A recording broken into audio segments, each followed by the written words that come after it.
Assalamualaikum warahmatullahi wabarakatuh. Saya Fadia Akila Suci Rahayu dengan nomor induk mahasiswa 19081011097 dari kelas PIC semester 4. Pada video kali ini akan dibahas tentang Islam di Asia Tenggara sebagai tugas UAS mata kuliah Sejarah Peradaban Islam Klasik. Islam di Asia Tenggara. Asia Tenggara terdiri atas berbagai negara di dalamnya, yang juga tergabung dalam ASEAN, kecuali Timor Leste. Kawasan Asia Tenggara terletak di antara Cina, Australia, India, serta Samudra Pasifik. Wilayah daratan Asia Tenggara memiliki total luas wilayah sekitar 4.500 km persegi, sedangkan luas perairannya berkisar 5.060.100 km persegi. Islam masuk ke Asia Tenggara disebarluaskan melalui kegiatan kaum pedagang dan para sufi. Islam masuk di Asia Tenggara dengan jalan damai, terbuka, dan tanpa paksaan, sehingga Islam mudah difahami oleh masyarakat. Adapun proses Islamisasi ke Asia Tenggara yang berkembang, ada beberapa hal, yaitu perdagangan, perkawinan, tasawuf, pendidikan, kesenian, dan politik. Penyebaran Islam di Asia Tenggara yang tidak terlepas dari peran kaum pedagang muslim, sehingga kontrol ekonomi pun dimonopoli oleh mereka. Di samping itu, pengaruh ajaran Islam telah mempengaruhi berbagai aspek kehidupan di Asia Tenggara. Sejak abad pertama, kawasan Laut Asia Tenggara, khususnya Selat Malaka, sudah mempunyai kedudukan penting dalam kegiatan pelayaran dan perdagangan internasional yang dapat menghubungkan negeri-negeri di Asia Timur, Asia Tenggara, dan Asia Barat. Perkembangan pelayaran dan perdagangan internasional yang terbentang jauh dari Teluk Persia sampai Cina melalui Selat Malaka itu terlihat sejalan dengan muncul dan berkembangnya kekuasaan besar, yaitu Cina di bawah dinasti Tang, Kerajaan Sriwijaya, dan dinasti Umayyah. Mulai abad ke-7 dan ke-8 Masehi atau abad ke-1 dan abad ke-2 Hijriah, orang Muslim Persia dan Arab sudah turut serta dalam kegiatan pelayaran dan perdagangan sampai ke negeri Cina. Sejak abad ke-7 dan abad selanjutnya, Islam telah datang di daerah bagian timur Asia, yaitu di negeri Cina, khususnya Cina Selatan. Kedatangan Islam di Asia Tenggara dapat dihubungkan dengan pemberitaan dari I Ching, seorang musafir Buddha yang mengadakan perjalanan dengan kapal yang disebutnya kapal Pulse di Chaton pada tahun 671 Masehi. Ia kemudian berlayar menuju arah selatan ke Boga, yang diduga daerah Palembang di Sumatera Selatan. Selain pemberitaan tersebut, dalam Hishin Tingsu dari masa dinasti yang terdapat laporan yang menceritakan orang Tasih mempunyai niat untuk menyerang kerajaan Holing atau kerajaan Kalingga di bawah pemerintahan Ratu Sima tahun 674 Masehi. Dari sumber tersebut ada dua sebutan, yaitu Po-se dan Ta-se. Menurut beberapa ahli, yang dimaksud dengan Po-se adalah Persia dan yang dimaksud dengan Ta-se adalah Arab.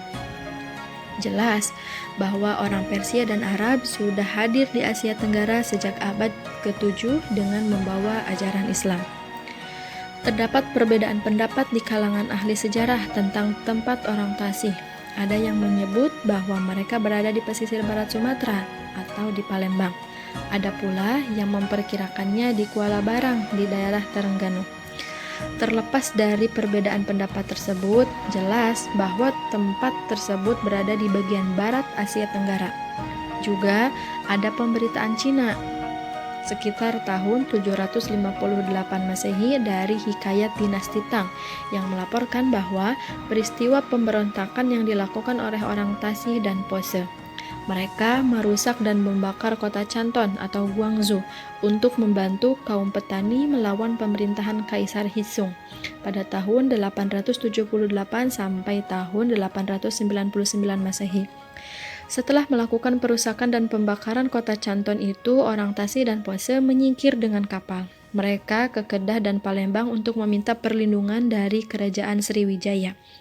Berdasarkan berita ini terlihat bahwa orang Arab dan Persia yang sudah merupakan komunitas Muslim mampu melakukan kegiatan politik dan perlawanan terhadap penguasa Cina. Selanjutnya, proses masuknya Islam di Asia Tenggara. Secara umum, dikatakan bahwa Islam Asia Tenggara mempunyai karakteristik yang berbeda dengan Islam di kawasan lain, terutama Timur Tengah. Corak Islam di Asia Tenggara yaitu damai, ramah, dan toleran.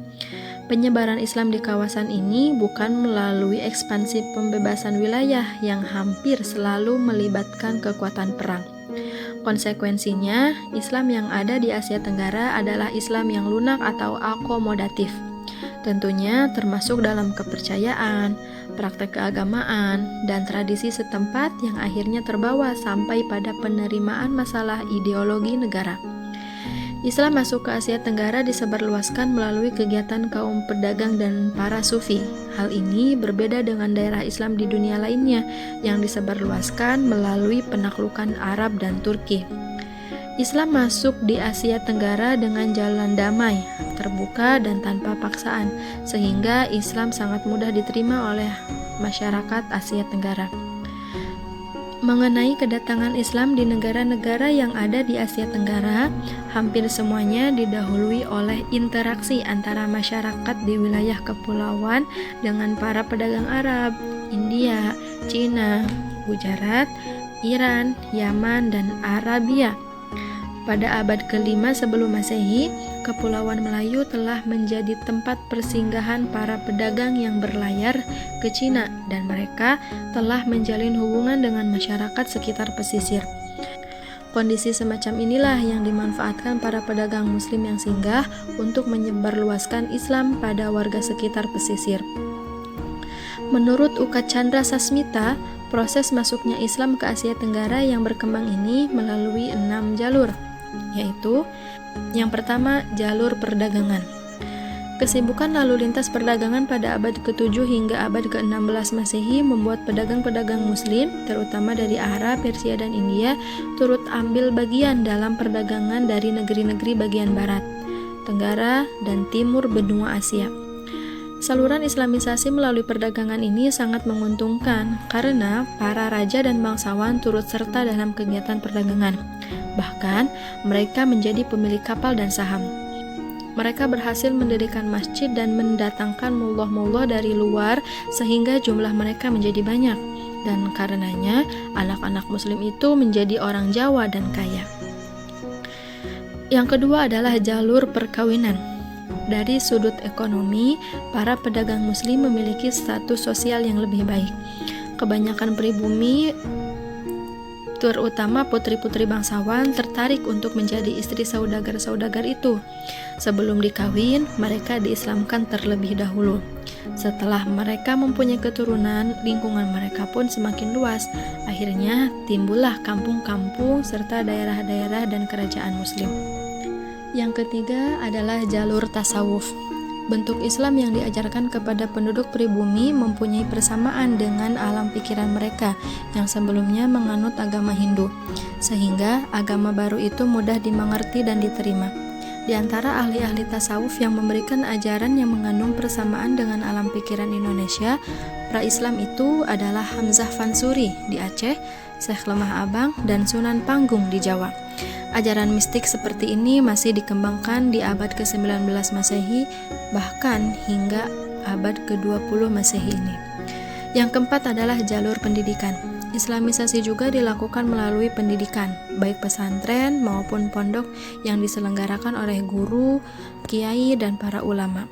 Di pesantren atau pondok itu, calon ulama, guru, dan kiai mendapat pendidikan agama. Setelah mereka keluar dari pesantren, mereka pulang ke kampung halaman masing-masing untuk berdakwah ke tempat tertentu mengajarkan Islam. Misalnya, pesantren yang didirikan oleh Raden Rahmat di Ampel Denta, Surabaya, dan Sunan Giri di Giri.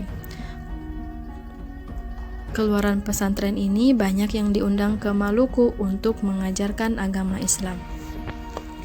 Yang kelima adalah jalur kesenian. Saluran Islamisasi melalui kesenian yang paling terkenal adalah pertunjukan wayang. Dikatakan, Sunan Kalijaga adalah tokoh yang paling mahir dalam mementaskan wayang. Dia tidak pernah meminta upah pertunjukan, tetapi meminta para penonton untuk mengikutinya mengucapkan kalimat syahadat. Sebagian besar cerita wayang yang disajikan pun masih dipetik dari cerita Mahabharata dan Ramayana. Tetapi dalam cerita itu disisipkan ajaran nama-nama pahlawan Islam. Yang keenam adalah jalur politik. Di Maluku dan Sulawesi Selatan, kebanyakan rakyat masuk Islam setelah rajanya memeluk Islam terlebih dahulu. Pengaruh politik raja sangat membantu tersebarnya Islam di daerah ini. Di samping itu, baik di Sumatera dan Jawa maupun Indonesia bagian timur, demi kepentingan politik, kerajaan-kerajaan Islam memerangi kerajaan-kerajaan non-Islam.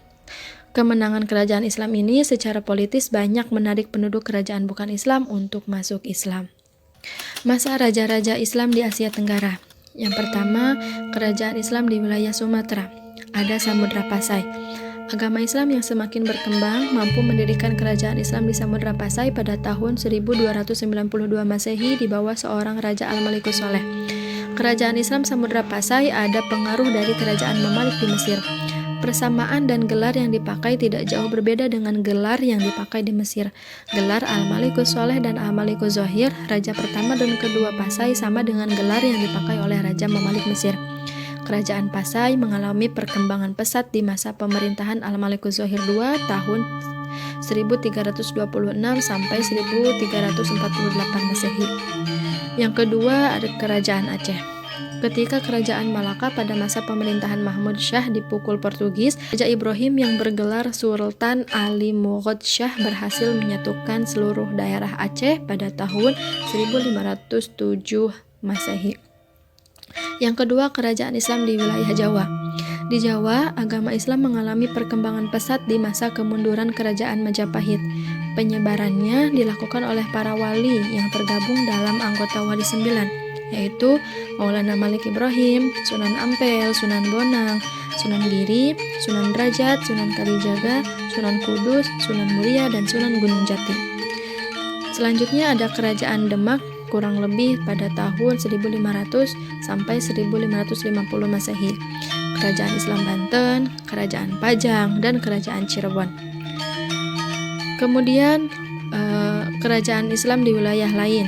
Di Kalimantan tumbuh pula kerajaan Islam seperti Kerajaan Islam Banjar, Kerajaan Islam Sukadana, dan Kerajaan Islam Brunei.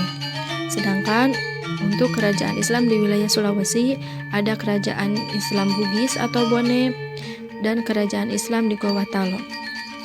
Kerajaan Islam di Maluku dan Nusa Tenggara ada Kerajaan Ternate, Tidore, dan Kerajaan Islam Nusa Tenggara.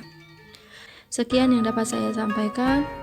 Semoga bermanfaat. Wassalamualaikum warahmatullahi wabarakatuh.